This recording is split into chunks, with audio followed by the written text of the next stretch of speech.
ஜோதிட நண்பர்கள் அனைவருக்கும் வணக்கம். ஸோ இன்றைக்கி நம்ம என்ன பார்க்க போகிறோம் அப்படின்னா, இந்த 6, 8, 12 மறைவு ஸ்தானங்களை பற்றி நம்ம பார்க்க போகிறோம். ஸோ அதை பற்றி நிறைய வீடியோஸ் போட்டிருக்கிறோம். ஜோதிடத்தில் என்ன சொல்கிறாங்கன்னா, ஜோதிட விதிகள்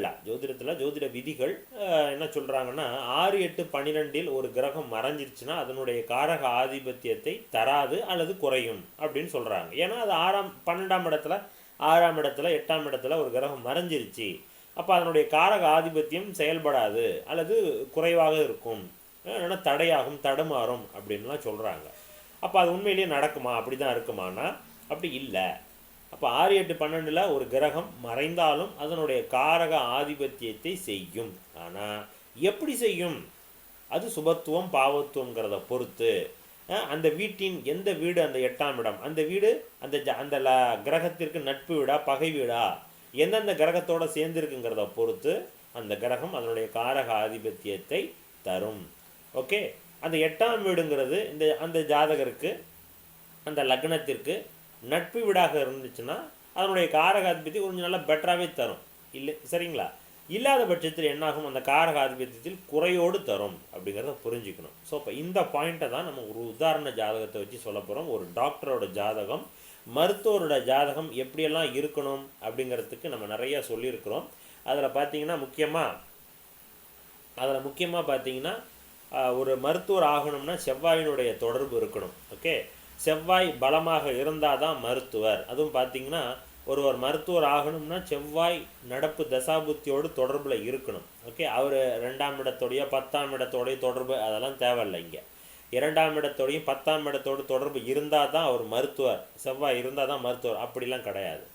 நடப்பு தசாபுத்தியோடு செவ்வாய் தொடர்பில் இருந்துச்சுன்னா அன்றைய காலகட்டம் அவர் மருத்துவராக இருப்பார். ஓகே, அது 2ஆம் இடத்தோடு தொடர்பு இருந்துச்சுன்னா அந்த மருத்துவத்தில் அதிக லாபம், அதிக பண வசதிகள் கொடுக்கும். 10ஆம் இடத்தில் அந்த செவ்வாயினோட தொடர்பு இருந்துச்சுன்னா அவர் தனியாக பிஸ்னஸே பண்ணுவார், கிளினிக்கே வச்சு நடத்துவார், ஹாஸ்பிட்டலே கட்டி நடத்துவார்னு சொல்லலாம். சரியா? இப்போ அதுக்கு முக்கியத்துவம் போகல. இப்போ நடந்துக்கிட்டு இருக்கக்கூடிய தசாபுத்தி என்ன, இங்கே அதை மருத்துவர்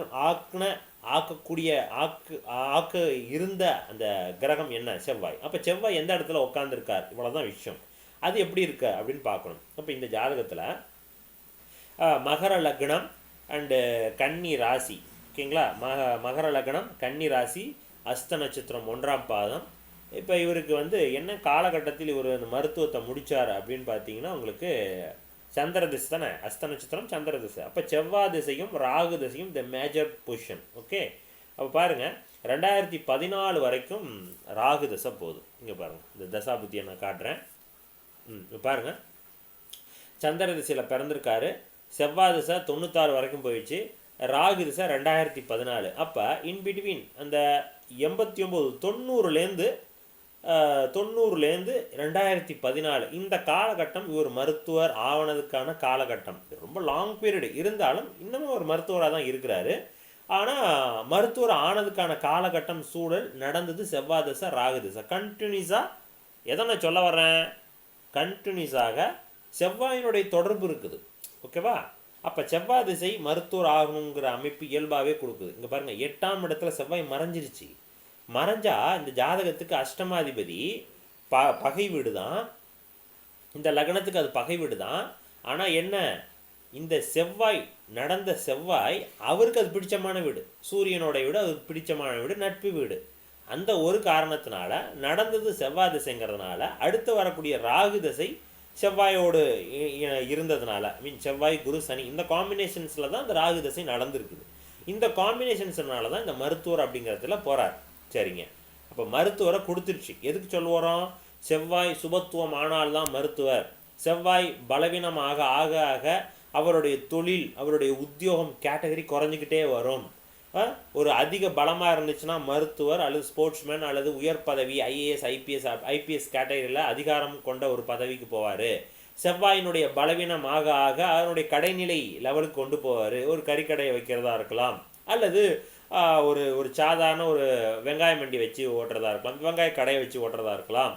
இது மாதிரியான விஷயங்கள் சொல்லலாங்க. அப்போ இந்த பாருங்கள், இங்கே செவ்வாய் அடி வாங்கி தான் நிற்கிது. எப்படி, இங்கே பாருங்கள், செவ்வாய் எத்தனை டிகிரி, 13.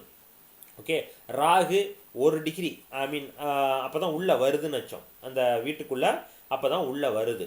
ஓகேங்களா? எஸ் சாரி, அந்த வீட்டை விட்டு வெளியில் போகுது.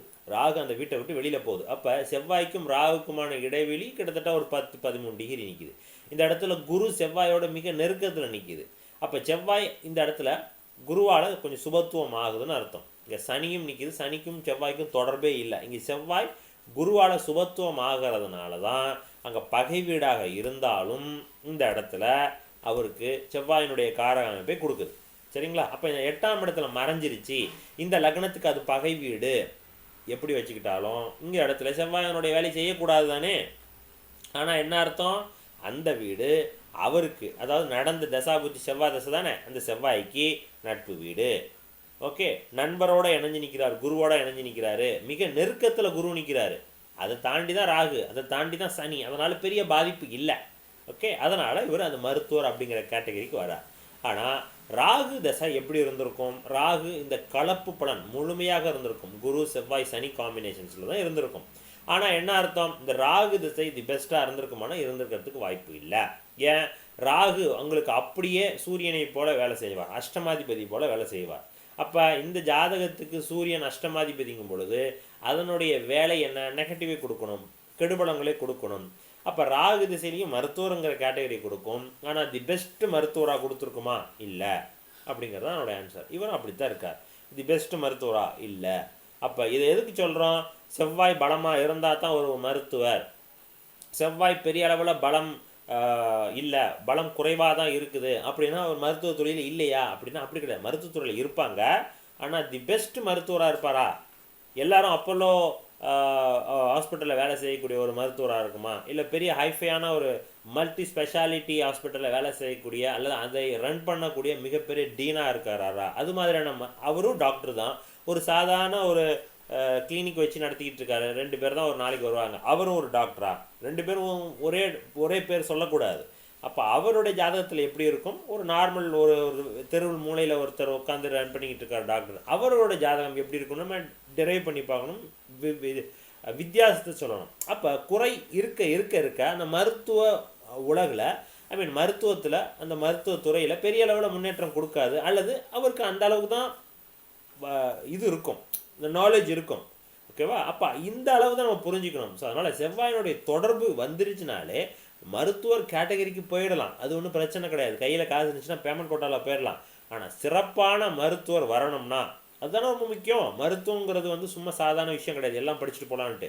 மருத்துவங்கிறது இன்னொருத்தவங்களுக்கு நம்ம மருந்து கொடுக்கறது, அவங்களே குணப்படுத்தக்கூடிய ஒரு முக்கியமான இடத்துல இருக்கும். அப்போ ஒரு நல்ல டாக்டர் வரணும்னா செவ்வாய் அதிக சுபத்துவமாக இருக்கக்கூடிய நபர்கள் தான் மருத்துவத்துறைக்கு வரணும். அப்படி இருந்தால் தான் அவர்களுக்கு அந்த டேர்ம்ஸ் அண்ட் கண்டிஷன்ஸ் புரியும், மருத்துவத்துறையில் இருக்கக்கூடிய அந்த சப்ஜெக்ட்ஸ் புரியும். அதற்கேற்ற மாதிரி தான் மனித உடல்களை ஆய்வு செய்து அதற்கேற்ற மருத்துவத்தை கொடுக்கும்போது தான் சரியான பலனை, சரியான அந்த நோய்க்கும் சரியான மருந்தையும் ப்ரிஸ்கிரிப்ஷனையும் கொடுக்க முடியும். அப்போ அதுதான் ரொம்ப முக்கியம். இந்த இடத்துல செவ்வாய் திசை கண்டினியூஸ் ஆகிட்டு இருந்துச்சுன்னா சிறப்பான மருத்துவராக இருப்பார். ராகு திசை உள்ளே வந்துச்சுன்னா ராகு 8ஆம் இடத்தோட வேலை செஞ்சாகணும். அந்த வீட்டை செவ்வாய் குரு சனியும் சேர்ந்து நிற்கிறதுனால அங்கே ஒரு குளறுபடி கொடுக்குது. அப்போ தி பெஸ்ட் மருத்துவர் அப்படிங்கிற கேட்டகரிக்கு போக மாட்டார், பெருசாக பெரிய லெவலில் போக மாட்டார் அப்படிங்கிறதான் சொல்ல வரோம். சரிங்களா? அப்போ இந்த ஜாதகத்தில் 6, 8, 12 ஒரு கிரகம் மறைஞ்சிருச்சுனாலே அதனுடைய வேலையை செய்யாது, அதனுடைய காரக ஆதிபத்தி தராது அப்படிலாம் சொல்கிறாங்க. அப்படிலாம் கிடையாது, என்ன கொடுத்துருக்குது. ஆனால் எப்படி கொடுக்குது? இங்கே பாருங்கள், 2 ஒரே பலன் 2 கிரகத்தின் மூலமாக பலன் மாறுது. செவ்வாய் திசையில் பெஸ்ட்டாக இருந்திருக்கும், ராகு திசையில் குறையாக இருந்திருக்கும் கன்ஃபார்மாக. சரிங்களா? அப்போ அதுதான் இந்த ஜாதகத்தில் ரொம்ப ரொம்ப இம்பார்ட்டன்ட். அதனால் 6, 8, 12 மறைஞ்சு போச்சு, பகை வீட்டில் போய் மறைஞ்சிருச்சு. இந்த லக்னத்துக்கு பிடிக்காத வீடு சூரியனோட வீடு, அந்த வீட்டில் உட்காந்து மருத்துவர் ஆகியிருக்கு. ஓகேங்களா? ஆனால் தி பெஸ்ட் மருத்துவராக ஆகியிருக்கான்னா இல்லை, ஒரு நார்மலான மருத்துவர் அப்படிங்கிற கேட்டகரியில் தான் ஜாதகம் இருக்குது. அப்படிங்கிற ஒரு உதாரண ஜாதகத்தை நம்ம விளக்கம் கொடுத்துருக்குறோம். ஸோ கண்டிப்பாக புரிஞ்சிருக்கும். இது எதற்காகனா அடுத்தடுத்து நீட் எக்ஸாம்ஸு வர 2025 நீட் எக்ஸாம்ஸ் வரப்போகுது. அப்போ மருத்துவத்துறைக்கு நம்ம போகலாமா வேணாமா, நமக்கு 8ல் மறைஞ்சிருச்சு, 12ல் மறைஞ்சிருச்சு, இப்படிலாம் இருக்குது சார், நம்ம பண்ணலாமா போகலாமாங்கிற மாதிரி நிறைய குழப்பம் இருக்கும். அவங்களுக்காக இந்த வீடியோ போட்டிருக்கிறோம். ஸோ பாருங்கள், செவ்வாயினுடைய தொடர்பு இருந்தாலே எழுதலாம் நீட் எக்ஸாம்ஸ் மற்றதெல்லாம். ஆனால் மருத்துவர் ஆவதற்கு எது தகுதி? செவ்வாய் அதிக சுபத்துவமாக இருக்கணும், ஒரு நல்ல நிலையில் இருக்கணும். ஓகேவா? அப்போ தான் ஒரு சிறப்பான ஒரு நல்ல மருத்துவர் அப்படிங்கிற கேட்டகரிக்குலேருந்து வெளியில் வர முடியும். இல்லைன்னா நானும் மருத்துவர்னு பின்னாடி எம்பிபிஎஸ்ங்கிற போர்டை போட்டுக்கலாமே தவிர அவர்கிட்ட ஒரு சில வித்தியாசமான ஒரு கிரிட்டிக்கலான ஒரு கண்டிஷன்ஸ் கொடுத்துட்டிங்கன்னா தெரியாது, அப்படி ஃபங்காய் நிற்பார். அது சரி கிடையாது. சொசைட்டிக்கு அது தரமான ஒரு மருத்துவரை உருவாக்குவதற்கான கிரகச்சேர்க்கையை இருக்காது அப்படின்னு சொல்ல வரேன். சரியா? ஸோ அதற்கான உதாரண ஜாதகம் தான் இது. ஸோ அண்ட் தென் ஜோதிட ரீதியாக என்ன காரணம் ஏது அப்படிங்கிறதையும் நம்ம சொன்னோம். ஸோ கண்டிப்பாக புரிஞ்சிருக்கும், பிடிச்சிருக்கும்னு நான் நம்புகிறேன். அப்படி பிடிச்சிருந்துச்சுன்னா நம்ம சேனலை சப்ஸ்கிரைப் பண்ணிட்டு ஃபாலோ பண்ணிங்க. இந்த வீடியோக்கு ஒரு லைக் பண்ணிங்க. ஸோ அடுத்த வீடியோவில் சந்திக்கலாம். நன்றி.